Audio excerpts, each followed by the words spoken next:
Hi, everybody, and congratulations. You've made it to the final leg of the course. I'm really excited to read all of your final drafts this week, and I can't wait to get started on the week. It's going to be very exciting to wrap things up and hear about your final reflections.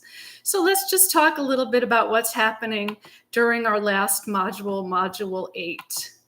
So in Module 8, you're going to be putting together all of your final materials. You're going to be adding everything to your digital portfolio, including your reflections and project materials. So you're going to be creating that final reflection this week also, which will go into your portfolio.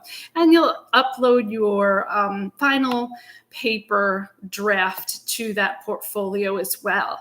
Now, don't forget to go back and take a look at the feedback that I posted on the portfolio initially on how to make that portfolio look, like a very cohesive presentation by picking headers that are all the same. And you can go back and add information to your about page and your home page and just expand on what you've been doing, add things to the gallery.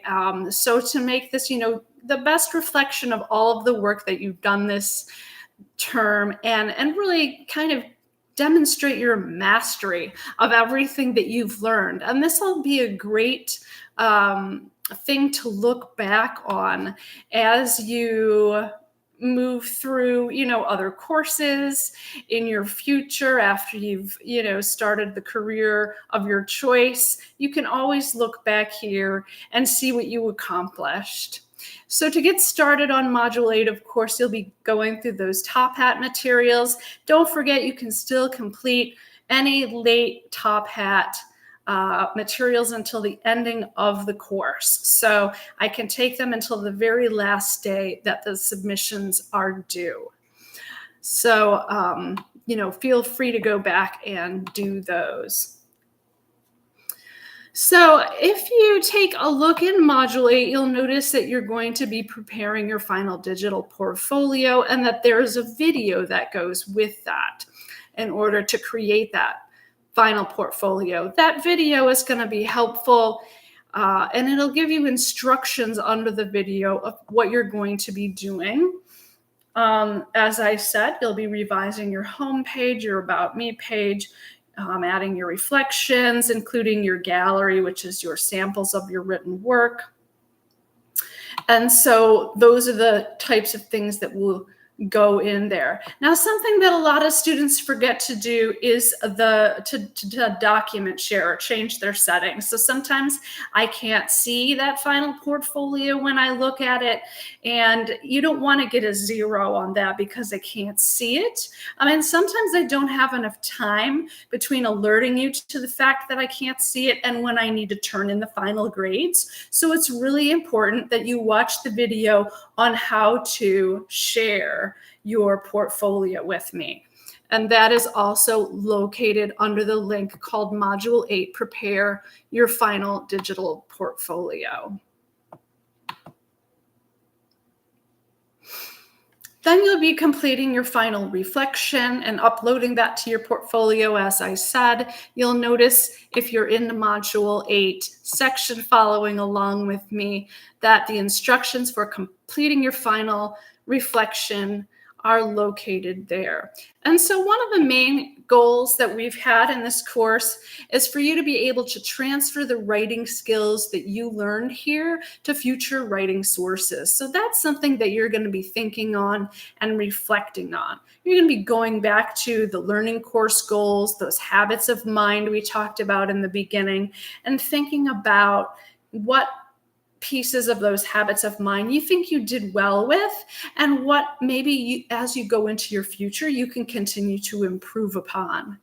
So for that final piece, of course, we'll be looking back and thinking critically. We'll be looking forward, and there's a list of suggestions on what to include. And you should kind of use that as your checklist of everything to create in those final reflections.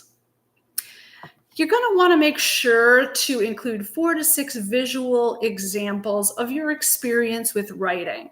So spend some time selecting some important examples screenshots of your previous writing, emails, text, social media posts, hyperlinks to your writing if it exists somewhere on a personal blog or a website, pictures you've taken that reflect your reading and writing, or books you've read that have inspired you. You could even include video or audio content and links to those things that you find are very personally motivating for you. So those are all examples of what you could include in that section.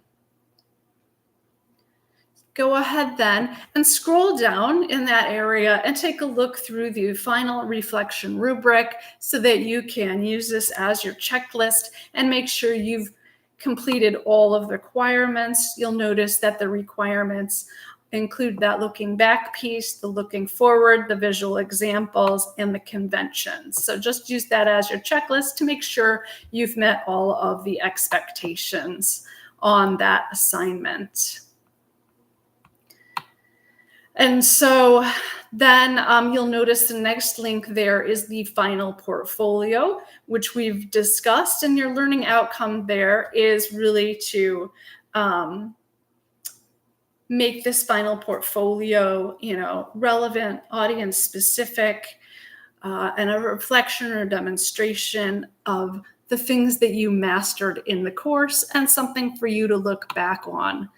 You'll be considering audience, your homepage, your About Me page, the reflections in the gallery page, as I already stated. And again, in this link here, you'll see that video on how to document Share with Me. Take a look at the assignment rubric. You'll notice that as long as you meet all those expectations, then you'll probably get a 3 on this assignment. If there are some pieces missing, you'll get the 2. And then if it doesn't demonstrate all of the requirements or most of them are missing, you'll get that 1 on the assignment. And so finally, you've come to the last part. You've submitted everything, and you'll complete that course evaluation. Your feedback is really important to us and the writing studio. We don't, as instructors, see your feedback until the course is complete and you've received your grades. So you have ultimate privacy there to really dive deeply and reflect on the course and help us improve our instruction, evaluate the instructional quality and the standards of teaching. Your feedback is anonymous. And so really feel free to, say what you thought about the course, what was helpful, what you thought did not help you at all. And just fill that out to the best of your ability and give us the best feedback you can so that going forward, we can make improvements to the design of the course so that the next set of students can benefit from your feedback. And that's all we've got. That's the wrap up, and you'll be finished and completed with the course. And I hope you have a wonderful break after this. And good luck as you move into your future and achieve all of those wonderful goals that you talked about in your first reflection with me, and any additional goals that you may have come up with over the course. So congratulations.